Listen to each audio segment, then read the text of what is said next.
नमस्कार, मी श्वेता. तुम्ही पाहताय न्यूज 18 लोकमत आणि या बुलेटिनची सुरुवात एका महत्त्वाच्या बातमीनं.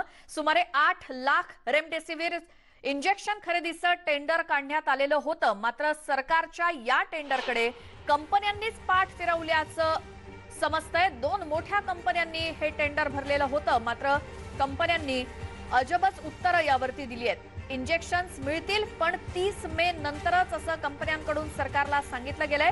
एका कंपनीची अट तशी होती तर दर दिवशी 500 इंजेक्शन्स म्हणजे 30 मे पर्यंत फक्त 20,000च इंजेक्शन्स पुरवणार असं दुसऱ्या कंपनीनं उत्तर दिलंय. त्यामुळे सरकार समोर आता रेमडेसिवीर इंजेक्शन संदर्भात पेच निर्माण झालाय. याच मोठ्या कंपन्या यापूर्वी सरकारला रेमडेसिवीर पुरवत होत्या, ते म्हणजे दर दिवशी 50,000 इंजेक्शन्स. मात्र आता सरकारच्या रेमडेसिवीरच्या इंजेक्शनच्या टेंडरला दोन कंपन्यांनीच याला पाठ फिरवल्याचं दिसतंय. सरकारच्या टेंडरकडे कंपन्यांनीच पाठ फिरवली, कारण दोन मोठ्या कंपन्यांनी टेंडर भरलेलं होतं. मात्र आता कंपन्यांनी अजब उत्तरं दिलेली आहे. ती म्हणजे इंजेक्शन्स मिळतील मात्र ती 30 मेच्या नंतर अशी एका कंपनीची अट आहे. कारण दर दिवशी 500 इंजेक्शन्स म्हणजे 30 मे पर्यंत फक्त 20,000 इंजेक्शन्सच राज्याला मिळू शकतात किंवा पुरवणार असं एका कंपनीचं म्हणणं आहे. तर दुसऱ्या कंपनीने दिलेलं उत्तर आहे ते म्हणजे सरकारसमोर यामुळेच आता पेच निर्माण झालाय. कारण याच मोठ्या कंपन्यांना यापूर्वी सुद्धा टेंडर देण्यात आलेलं होतं. याच कंपन्या सरकारला रेमडेसिवीर इंजेक्शन्स पुरवत होत्या. मात्र आता त्यांनी याकडे पाठ फिरवल्याचं दिसतंय.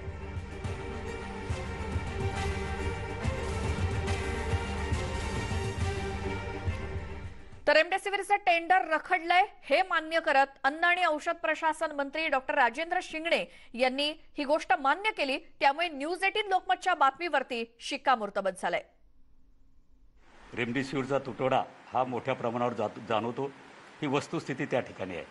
आणि मी सातत्यानं या बाबतीमध्ये सांगत आलेलो आहे की साधारणतः 21 तारखेनंतर या रेमडेसिवीरच्या पुरवठ्यामध्ये ही त्या ठिकाणी निश्चितपणे वाढ होणार आहे.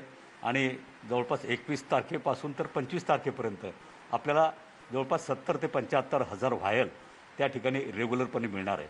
पण तोपर्यंत हा तुटवडा त्या ठिकाणी जाणवत असल्यामुळे खऱ्या अर्थानं आज गव्हर्नमेंट हॉस्पिटलचा राज्यातला जर आपण विचार केला तर एक बऱ्यापैकी रेमडेसिवीर त्या ठिकाणी उपलब्ध आहे. पण खरी अडचण ही खाजगीमध्ये त्या ठिकाणी प्रामुख्यानं आहे. आणि खाजगीमध्ये अगदी सुरुवातीपासून मी सांगतोय की रेमडेसिवीर वापरण्याच्या बद्दलचा जो प्रोटोकॉल आहे तो प्रोटोकॉल काही पूर्णतः त्या ठिकाणी पाळला जात नाही. च्या पुरवठ्याच्या बाबतीमध्ये तुम्ही म्हणताय ती वस्तुस्थिती आहे की मागच्या आठवड्यामध्ये एकाही कंपनीनं त्याच्यामध्ये पार्टिसिपेट केलं नव्हतं. परंतु मला कालची जी माहिती आहे की त्याच्यामध्ये 2 कंपन्यांनी पार्टिसिपेट केलेलं आहे.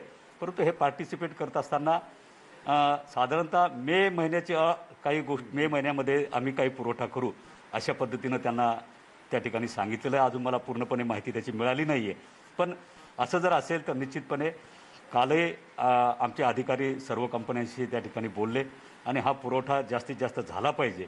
मग गव्हर्नमेंट असेल किंवा मग खाजगीमध्ये असेल त्या ठिकाणी याच्या बाबतीमध्ये आम्ही प्रयत्नशील आहोत.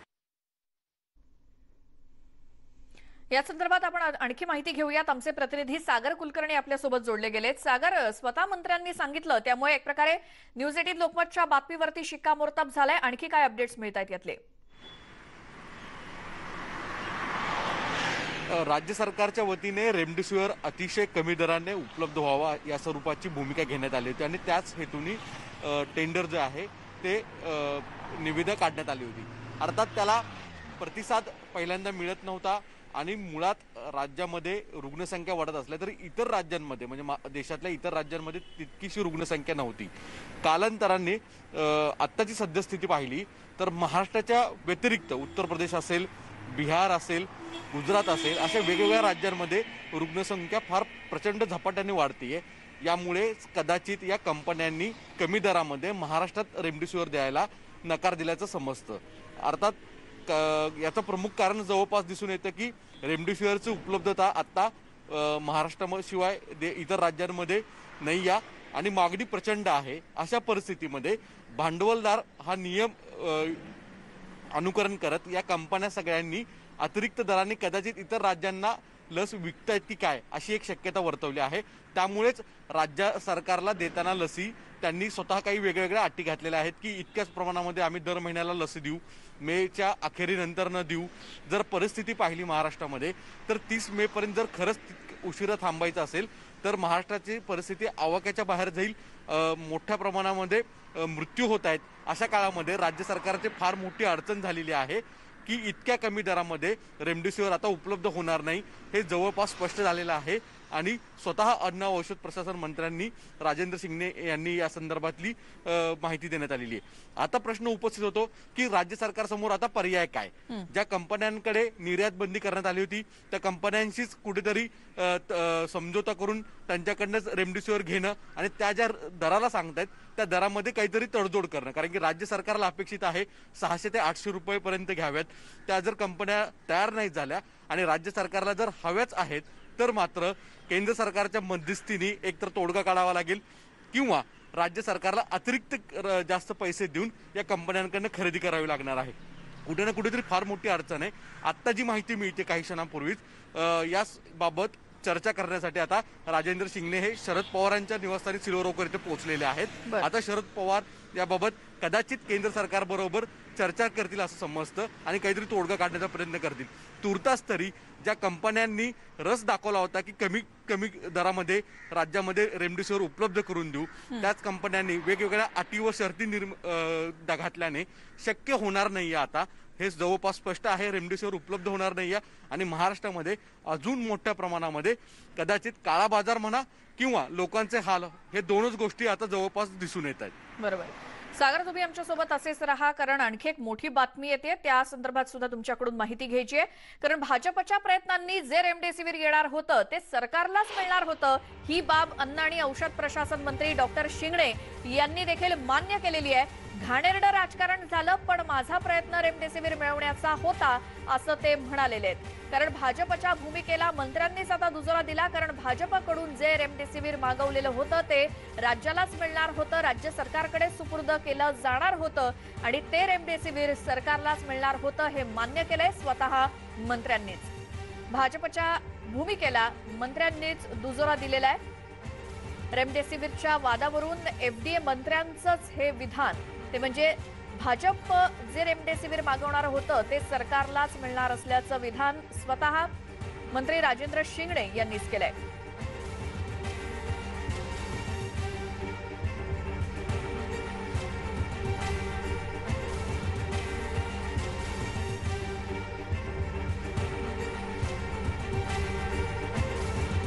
रेमडेसिवीर वरून राजकारण तापलेलं होतं आणि आरोप प्रत्यारोप सुरू होते, मात्र भाजपकडून जे काही रेमडेसिवीर इंजेक्शनची मागणी किंवा जो साठा राज्यामध्ये आणला जाणार होता, विरोधी पक्षनेते माननीय प्रवीणजी दरेकर मला या संदर्भात भेटले, मला निवेदन दिलं। काही कंपन्यांचे लोक सुद्धा त्यांच्याबरोबर होते आणि मी सुद्धा अशा पद्धतीनं निर्यातीसाठी जो साठा होता तो आपल्याला जर मिळत असेल तर राज्यातल्या आजच्या या क्रायसिसमध्ये तो निश्चितपणे कामाला येईल या स्पष्ट हेतूनं आणि स्वच्छ हेतूनं मी त्या ठिकाणी एफडीएने आम्ही त्यांना त्या ठिकाणी परवानगी दिलेली होती। आणि ही परवानगी दिल्यानंतर खरं म्हटलं तर ही परवानगी दिल्यानंतर त्यांना हा जो त्यांच्याकडचा साठा आहे तो त्या ठिकाणी गव्हर्नमेंटलाच त्या ठिकाणी ते देऊ शकत होते, इतर कोणालाही त्या ठिकाणी देऊ शकत नव्हते। ही वस्तुस्थिती त्या ठिकाणी आहे। पण मधल्या काळामध्ये काही घडामोडी त्या ठिकाणी झाल्या आणि वेगळं राजकारण त्याच्यामध्ये झालं, त्याच्यामध्ये मला काही बोलायचं नाही, त्याच्याबद्दल काही प्रतिक्रिया द्यायची नाही। पण मला आज तरी वाटते की या बाबतीमध्ये सगळ्या राजकीय पक्षाच्या लोकांनी एकत्र येऊन या महामारीचा मुकाबला करण्यासाठी सगळं काही बाजूला ठेवून त्या ठिकाणी आपण स्पष्टपणे सगळ्यांनी हातात हात घालून त्या ठिकाणी काम केलं पाहिजे।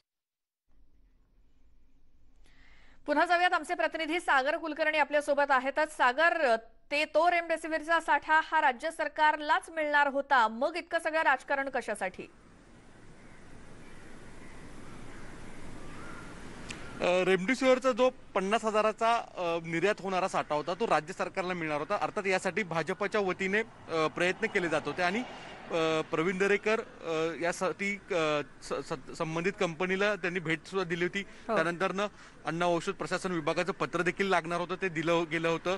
तरी देखील या साठ्यावरून राष्ट्रवादी काँग्रेस विरुद्ध भाजप असा प्रचंड टोकाचा संघर्ष झाला. त्याच्यामध्ये विरोधी पक्षनेते यांना रातोरात पोलीस स्टेशनला BKCच्या इथे जावं लागलं. याच्यावरून प्रचंड टीका त्यांच्यावर करण्यात आल्या गेल्या. आता स्वतः अन्न औषध व प्रशासन विभागाच्या वतीने मंत्र्यांनी खुलासा केलेला आहे की कोणत्याही परिस्थितीमध्ये संबंधित जो कोट येणार होता, जो रेमडेसिवीर इंजेक्शन्स येणार होते, ते कोणत्याही पक्षाला दिले जाणार नव्हते, तर ते सरकारलाच द्यावे असा नियम आहे.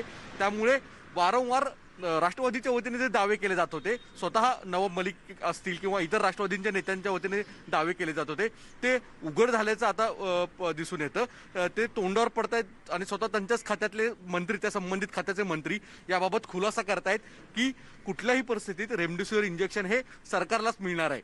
आता मग प्रश्न उपस्थित होतो की भाजपाला ज्या पद्धतीने राष्ट्रवादींनी जोरदार टीका केली होती, त्यांच्यावर वेगवेगळे आरोप केले गेले होते की भाजप याचा साठा करू पाहत होतं का, मग जर झालं तर या संदर्भात प्रशासनामध्ये हस्तक्षेप केला म्हणून विरोधी पक्ष नेत्यांवर गुन्हे दाखल करण्याचे भाष्य राज्याचे गृहमंत्री दिलीप वळसे पाटील यांनी केले होते. मग या सगळ्या प्रश्नांना स्वतः त्या खात्याचेच मंत्री उत्तर देत आहेत. यावरनं जवळपास राष्ट्रवादी काँग्रेसची प्रचंड मोठी कोंडी होणार आहे दिसून येतं.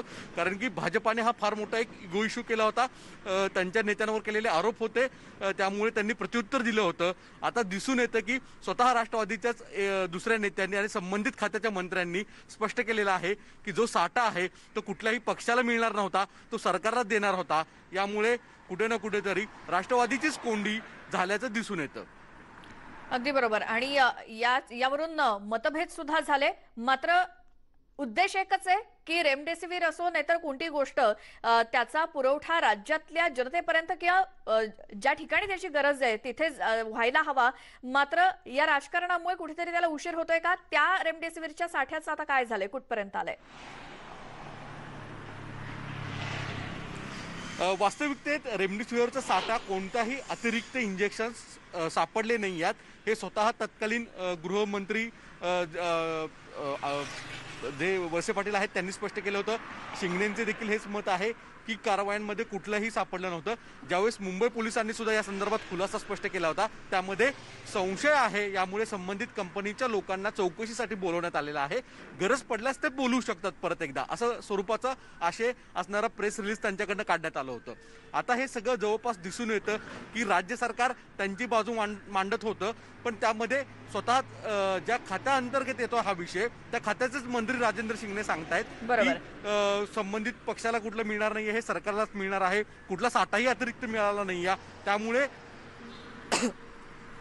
सरकारच्या वतीने जे दावे केले जात होते ते संपूर्ण खोटे आहेत की काय, असा प्रश्न आता उपस्थित होतो. बरोबर. सागर थोडंसं थांबवते. मात्र स्वतः प्रवीण दरेकर जी आपल्या सोबत जोडले गेलेले आहेत फोन लाईन वरती, विधान परिषदेचे विरोधी पक्षनेते आणि ज्यांनी रेमडेसिवीर राज्याला उपलब्ध व्हावं यासाठी प्रयत्न केलेले होते. प्रवीण दरेकर जी, स्वागत तुमचं न्यूज 18 लोकमत मध्ये. स्वतः FDA मंत्र्यांनीच मान्य केलं की ते जे रेमडेसिवीर होतं ते सरकारलाच मिळणार होतं, ज्यासाठी तुम्ही प्रयत्न केलेत.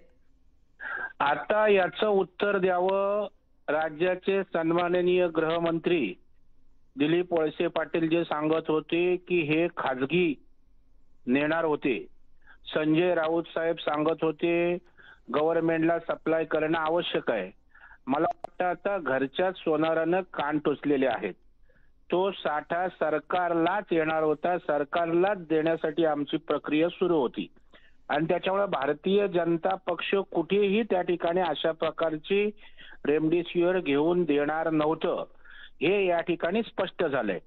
दुसरं, राज्याच्या अन्न व औषध प्रशासन मंत्र्यांनी अशा प्रकारचा साठा सापडला नाही हेही पुन्हा त्या ठिकाणी सांगून हे सरकार किंबहुना नवाब मलिक सारखे बेछूट आरोप करणारे नाना पटोले असतील, अशोक चव्हाण साहेब असतील आणि त्यांच्या आधारावर प्रियांका गांधी, ज्यांना विषय त्या ठिकाणी माहीत नाही परंतु प्रसार माध्यमांच्या आधारे जे काही त्यांनी सांगितलं त्या सगळ्या प्रश्नांची उत्तरं महाविकास आघाडी मधल्याच या ठिकाणी सरकारमधल्या त्या खात्याच्या संबंधित जबाबदार अशा मंत्र्यांनी दिलेलं आहे.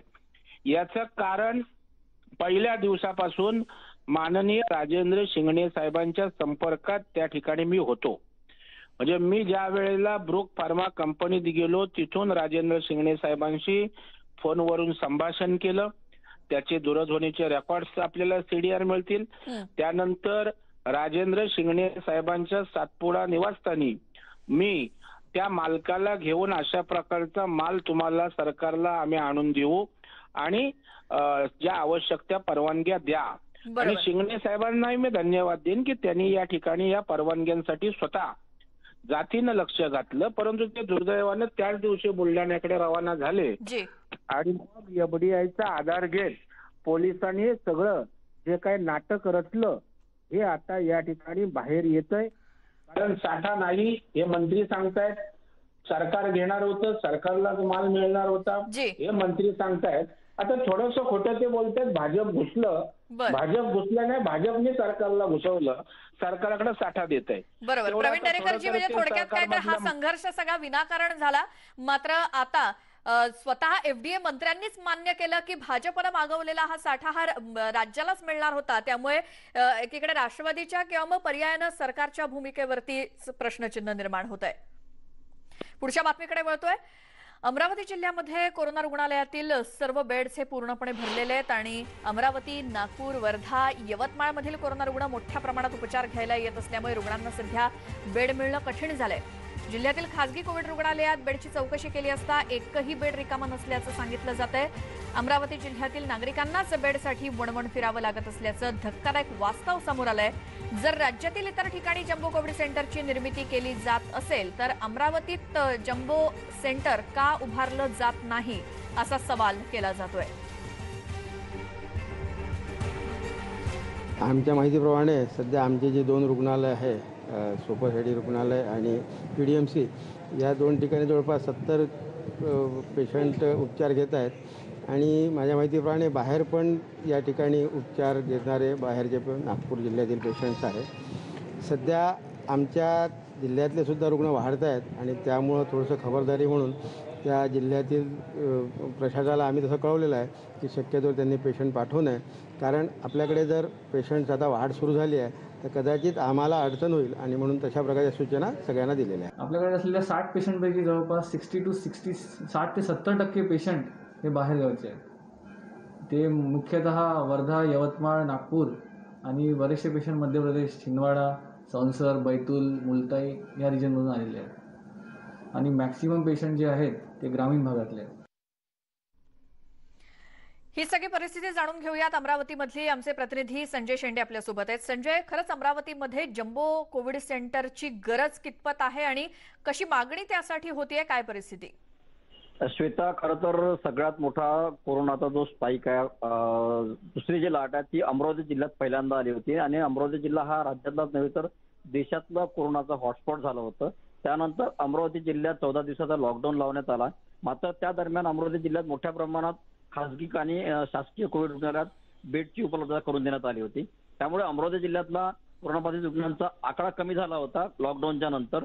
मात्र आसपासचे जे जिल्हे आहेत अमरावती, वर्धा, यवतमाळ, अकोला आणि मध्य प्रदेशातील जे छिंदवाडा, संसर आणि बैतूल आणि मुलताई ह्या जिल्ह्यातले जे रुग्ण, ह्या जिल्ह्यातल्या रुग्णांना मोठ्या प्रमाणात बेड मिळत नसल्यामुळे त्या रुग्णांची धाव जी आहे ती अमरावतीकडे होती आणि अमरावती जिल्ह्यात मोठ्या प्रमाणात सध्या सुद्धा या इतर जिल्ह्यातले लोक जे आहेत, रुग्ण जे आहेत, कोविड रुग्ण ते उपचार घेत आहेत. मात्र आता परिस्थिती अशी झालेली आहे की अमरावती जिल्ह्यातील नागरिकांची सुद्धा कोरोना बाधित रुग्णांची संख्या तर वाढायला लागलेली आहे आणि या पार्श्वभूमीवर आता अमरावती जिल्ह्यातल्या नागरिकांनाच बेड मिळणं कठीण झालेलं आहे. अमरावती जिल्ह्यातील खासगी जे रुग्णालय, खासगी रुग्णालयात मी कॉल करून अनेक रुग्णालयांना विचारलं, खासगी रुग्णालयात एकही बेड शिल्लक नाही आहे. जिल्ह्याचं जे कोविड रुग्णालय आहे, ज्या सरकारी रुग्णालय आहे, ज्यात पंजाबराव देशमुख मेडिकल कॉलेजचं रुग्णालय आहे आणि सुपर स्पेशालिटी हॉस्पिटल, या ठिकाणी सुद्धा मोठ्या प्रमाणात नागपूर किंवा इतर ठिकाणचे परराज्यातील रुग्ण ऍडमिट असल्यामुळं सध्या ते रुग्ण भरलेले आहे. अमरावती जिल्ह्यात 82 व्हेंटिलेटर ICU बेड आहे.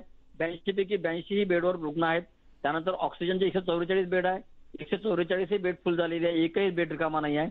आणि जनरल बेड जे आहेत 224 आहे, त्यापैकी जवळपास 137 बेड जे रुग्ण जे व्हॅकंट आहेत. मात्र खरं तर जेव्हा खासगी रुग्णालयातून किंवा रुग्णालयातून पेशंट जेव्हा सरकारी रुग्णालयात दाखल होतो तो त्या रुग्णाला ICUची किंवा ऑक्सिजनचीच गरज असते. त्यामुळे जनरल बेडची जास्त आवश्यकता नाही आहे. आवश्यकता असते ती आयसीयू बेड आणि ऑक्सिजन बेडची. जी. त्यामुळं अमरावतीचं मागच्या वेळी खरं तर अमरावतीचं क्रीडा संकुल जे आहे त्या क्रीडा संकुलात एक जम्बो कोविड सेंटर उभारण्याच्या हालचाली सुरू झाल्या होत्या. मात्र त्यानंतरच्या काळात त्या हालचाली थांबलेल्या आहेत. त्यामुळे आता अमरावतीकरांना कुठेतरी त्या जम्बो कोविड सेंटरची नितांत गरज वाटायला लागलेली आहे. त्यामुळे प्रशासनानं जम्बो कोविड सेंटर उभारावं अशी मागणी आता सर्वसामान्य जनतेतून येत आहे. श्वेता.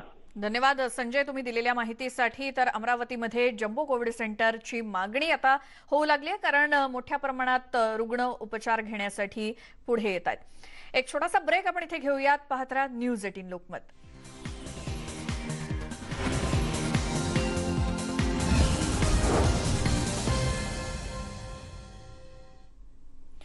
ब्रेकनंतर स्वागत. राज्यामध्ये कानाकोपऱ्यात काय परिस्थिती आहे कोरोनाच्या पार्श्वभूमीवर आपण जाणून घेतोय. आता जुन्नर तालुक्यामध्ये शासकीय आणि खासगी मिळून 25 कोविड केअर सेंटर आहेत आणि 22 खासगी कोविड केअर सेंटरमध्ये 286 ऑक्सिजन बेड्स आहेत आणि 254 बेड्स सध्या वापरात आहेत. तर 32 ऑक्सिजन बेड्स हे शिल्लक आहेत जुन्नरमध्ये. मात्र ग्रामीण भागातील कोविड केअर सेंटरला रुग्णांना बेड मात्र मिळत नाहीयेत. ही परिस्थिती आहे जुन्नरमधली. तर जुन्नरच्या ग्रामीण भागामध्ये ऑक्सिजन बेडची काय स्थिती आहे याचा आढावा घेतलाय आमचे प्रतिनिधी रायचंद शिंदे यांनी. न्यूज 18 लोकमतच्या रियालिटी चेकमध्ये आपण आज राज्यातल्या ऑक्सिजन बेडची संख्या कोणत्या हॉस्पिटलला आणि कोणत्या तालुक्यात कशी आहे ते पाहणार आहोत. आपण आहोत पुणे जिल्ह्यातल्या जुन्नर तालुक्यामध्ये. देशातला सर्वात जास्त डेथ रेशो असलेला हा तालुका होता पहिल्या लॉकडाऊनमध्ये. पण आता काय नेमकी परिस्थिती आहे? मी आता नारायणगाव हॉस्पिटलला आहे, ग्रामीण रुग्णालय या ठिकाणी आहे. तालुक्यात एकूण 25 कोविड केअर सेंटर आहेत. त्यातली शासकीय 3 आहेत. त्यातलं लेणेदरी असेल, ओझर असेल आणि नारायणगावचं हे डेडिकेटेड हेल्थ केअर सेंटर.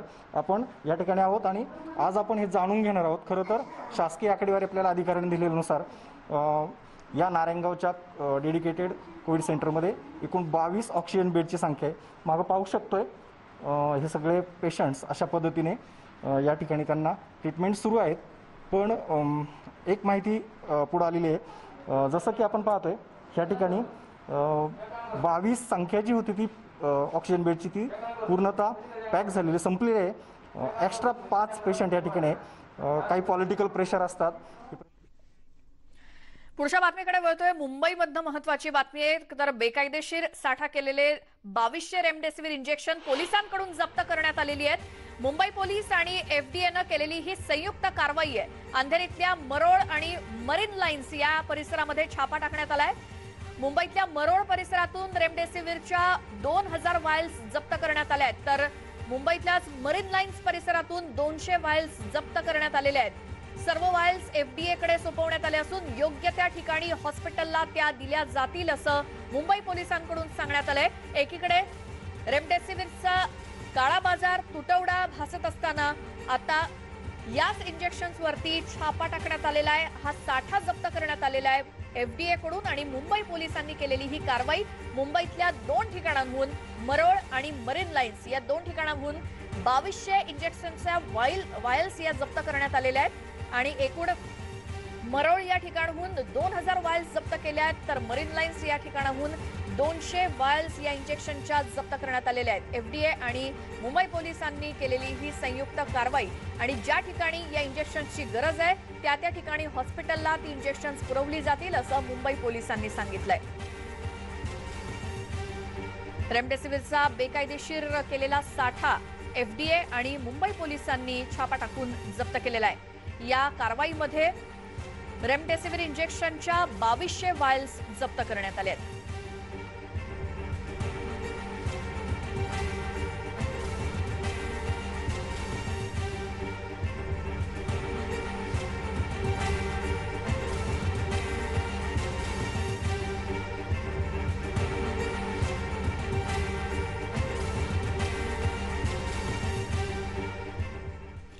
तर भारतामधल्या काही प्रेरणादायी गोष्टी आणि त्यांच्या कहाण्या आम्ही तुम्हाला दाखवत असतो. यासाठी आयटीसी प्रस्तुत नेटवर्क 18चा हा विशेष उपक्रम स्वाभिमान भारत.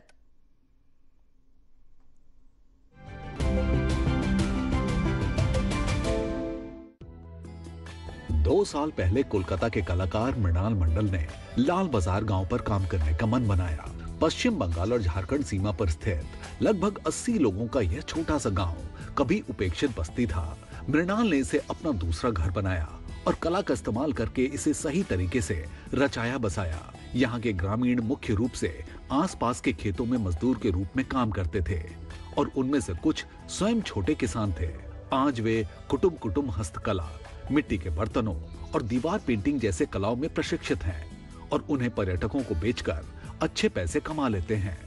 यहाँ हम लोग एक स्कूल चलाते हैं पेंटिंग, ड्राइंग, क्राफ्ट का, और बहुत सारे कलाकार बाहर से भी आते हैं, यहाँ सिखाते हैं, रहते हैं, यहाँ ये लोग के साथ काम करते हैं।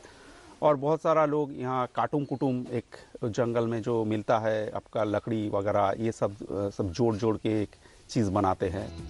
इस गांव के एक प्रशंसक ने गांव को ख्वाब ग्राम या सपनों के गांव के रूप में फिर से नामांकित किया है। मृणाल मंडल और लाल बाजार ने दिखाया कि कैसे कला आत्मनिर्भरता के लिए प्रेरित कर सकती है और हमारे स्वाभिमान भारत के सपने को सच करने में मदद कर सकती है।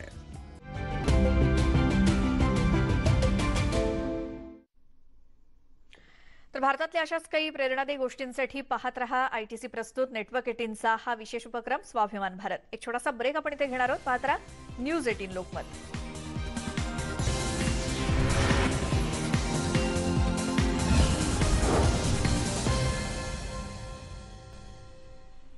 ब्रेक नंतर एक मोठी बातमी येते। अनिल देशमुख यांच्या विरुद्ध सीबीआयची प्राथमिक चौकशी होते। मुख्य साक्षीदारांकडून काही महत्त्वपूर्ण माहिती मिळाल्याचा दावा सीबीआयच्या सूत्रांनी केलाय। त्यामुळे साक्षीदारांनी केलेल्या या दाव्यांची सीबीआय पडताळणी करते आणि सीबीआय एजन्सी जवळजवळ प्राथमिक चौकशी पूर्ण करण्याच्या मार्गावरती आहे। त्याचबरोबर अंतिम रिपोर्ट सुद्धा तयार केला जातोय, जो सीबीआयच्या कायदेशीर पथकाच्या मतासाठी मांडला जाईल आणि त्यानंतर सीबीआय संचालक पुढील कारवाईचा निर्णय घेतील। या संदर्भातली माहिती घेऊयात। आमचे प्रतिनिधी अजित पांढरे आपल्या सोबत आहेत। अजित, काय अपडेट्स मिळत आहेत यातले? अनिल देशमुख यांची जी चौकशी केली जात होती सीबीआय मार्फत, त्या चौकशीचा प्राथमिक टप्पा जो आहे तो पूर्ण झाला आहे असं सीबीआयने स्पष्ट केलेलं आहे। आणि जी माहिती सुरुवातीला सांगितली जात होती की 20 तारखेला सीबीआयला या सगळ्या 100 कोटी वसुली प्रकरणाची प्राथमिक चौकशी करून एक अहवाल जो आहे तो मुंबई उच्च न्यायालयामध्ये सादर करायचा आहे। तर त्यावर आता एक नवीन माहिती समोर येते। त्यानुसार मुंबई उच्च न्यायालयाने सीबीआयला पूर्णतः मुक्तता दिलेली आहे। सीबीआय त्यांची चौकशी करू शकते, त्यांना वाटेल तेव्हा ते गुन्हा दाखल करू शकतात आणि जर त्यांना वाटत असेल, म्हणजे याचिकाकर्ते जे आहे, जर त्यांना वाटत असेल की सीबीआय काही करत नाहीये किंवा सीबीआय मार्फत तपास व्हायचा नीट केला जात नाही, तर याचिकाकर्त्यांनी न्यायालयामध्ये त्या संदर्भात माहिती द्यावी असं स्पष्ट करण्यात आलेलं आहे। तर दुसरीकडे ज्या लोकांची साक्ष झालेली आहे त्यापैकी जे महत्वाचे साक्षीदार आहेत, म्हणजे काही असे व्यक्ती आहेत की जे या प्रकरणामध्ये साक्षीदार झालेत किंवा होण्याची शक्यता आहे, अशा लोकांनी त्यांच्या जबाबामध्ये काही धक्कादायक माहिती दिलेली आहे।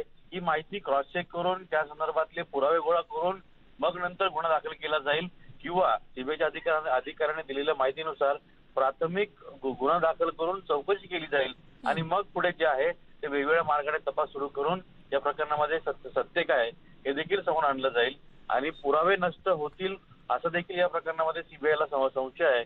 त्यामुळे लवकरात लवकर सीबीआय या प्रकरणी गुन्हा दाखल करण्याची शक्यता आहे, जेणेकरून पुरावा नष्ट होऊ नये आणि पुरावा नष्ट केला जाऊ नये किंवा त्याची त्याकरता कोणी जो पुरावा आहे तो नष्ट करू नये याची खबरदारी घेण्याकरता हा गुन्हा देखील दाखल केला जाऊ शकतो असं सीबीआयने स्पष्ट केलं। बिलकुल अजित, धन्यवाद दिलेल्या माहितीसाठी। अनिल देशमुख यांची सीबीआय चौकशी प्राथमिक पूर्ण होण्याच्या मार्गावर आणि आता अंतिम रिपोर्ट तयार केला जाईल।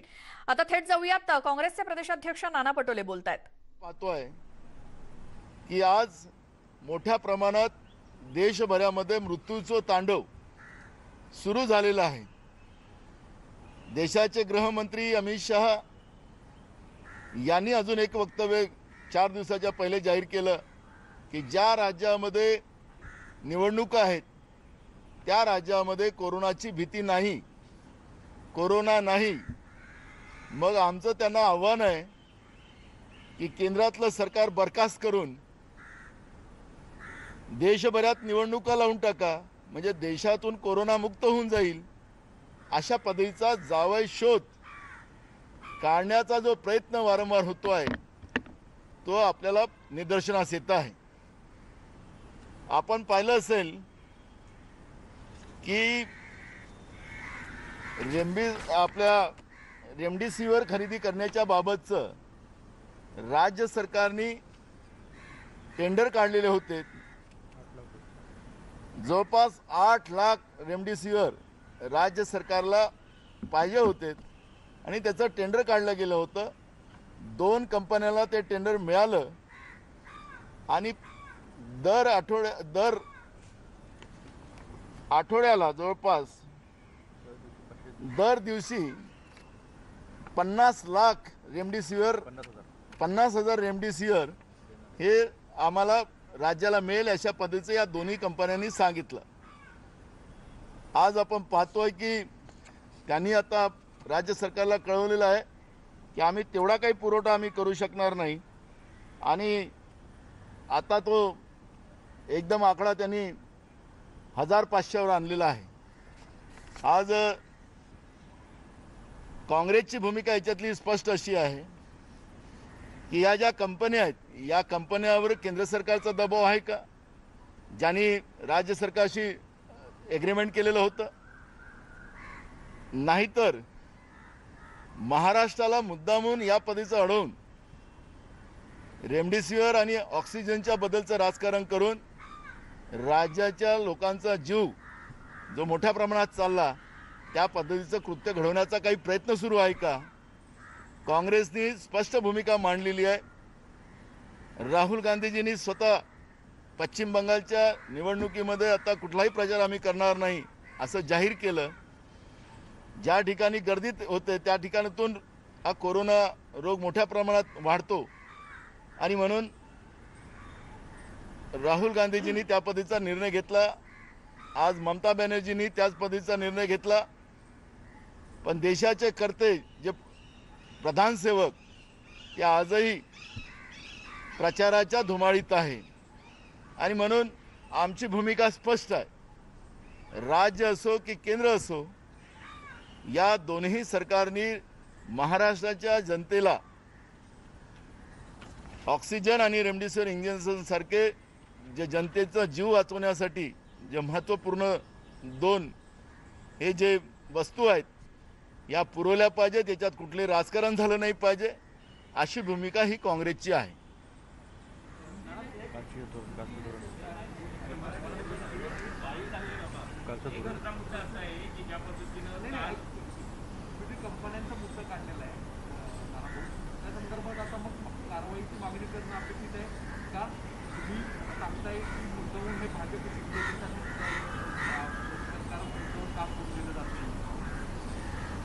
मूळ प्रश्न असा आहे की ज्या पद्धतीने कंपन्यांनी आता आम्हाला कळवलेलं आहे राज्य सरकारला हेच एक अडचणीचा भाग आहे आणि अशा या परिस्थितीमध्ये केंद्र सरकारने हस्तक्षेप करून, कारण की राज्यातले महाराष्ट्रातला जीव हा काही कुठल्या एका पार्टीचा होऊ शकत नाही, याला कुठलं राजकारण होऊ शकत नाही.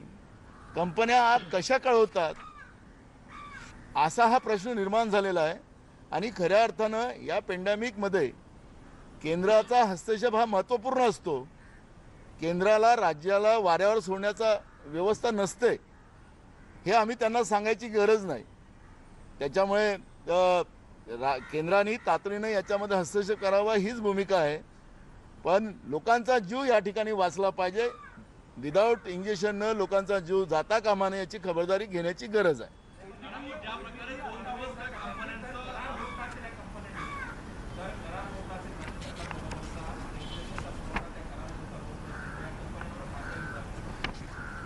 बरोबर आहे की आता ज्या कंपन्याला जो कॉन्ट्रॅक्ट दिलेला आहे त्या कंपन्या या पद्धतीने करत असतील तर निश्चितपणे राज्य सरकार त्याच्यामध्ये ॲक्शन घेणार, त्याच्यामध्ये कुठलेही दुमत नाही. पण हे सगळं ॲक्शन आणि हे सगळं रिॲक्शन करत असताना हा पुरवठा झाला नाही आणि त्याच्यामध्ये असंख्य लोकांचा जो जीव जाणार तो जीव काही आपल्याला वापस आणता येणार नाही आणि म्हणून आमचं केंद्र सरकारने तातडीने हस्तक्षेप करावा या प्रकरणामध्ये अशी आमची विनंती आहे.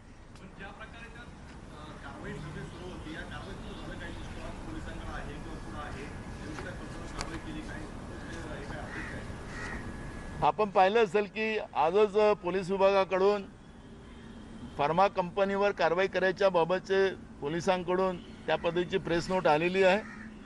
जवळपास 60,000 रेमडेसिवीर इंजेक्शन त्या ठिकाणी मिळालेले आहेत अशी माहिती आमच्याजवळ आहे. अभिषेक जी, मराठी खत्म हो जाती. राज्यातल्या सद्यस्थितीवरती आणि केंद्राकडून कशी मदत राज्याला मिळायला हवी या संदर्भात काँग्रेसचे प्रदेशाध्यक्ष नाना पटोले माध्यमांशी बोलत होते. एक छोटासा ब्रेक घेऊया आणि लगेच परत येऊयात. इतरही बातम्या पाहूयात.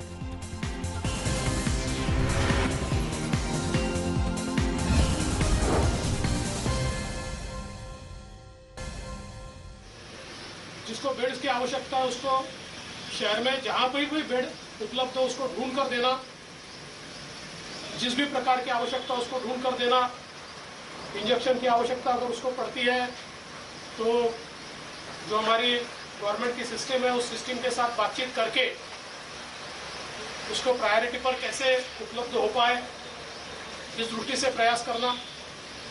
ऐसी सारी चीजें यहाँ से होने वाली है और 1-2 दिनों में यहाँ पर शायद कल तक कुछ कार्डियक एम्बुलेंस भी यहाँ पर रखने का प्रयास होगा जो नागपुर शहर में जहाँ पर भी आवश्यकता पड़ेगी वहाँ पर वो एम्बुलेंस जाकर लोगों को मदद करेगी. मुझे लगता है कि एक बहुत अच्छा ये इनिशिएटिव यहाँ पर शुरू हुआ है और विशेष रूप से ये पूरे तरीके से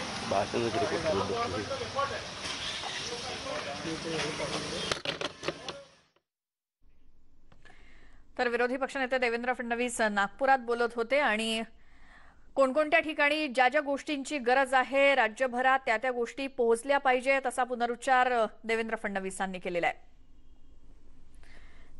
आणखी एक छोटासा ब्रेक आपण इथे घेणार आहोत. पाहत राहा न्यूज 18 लोकमत.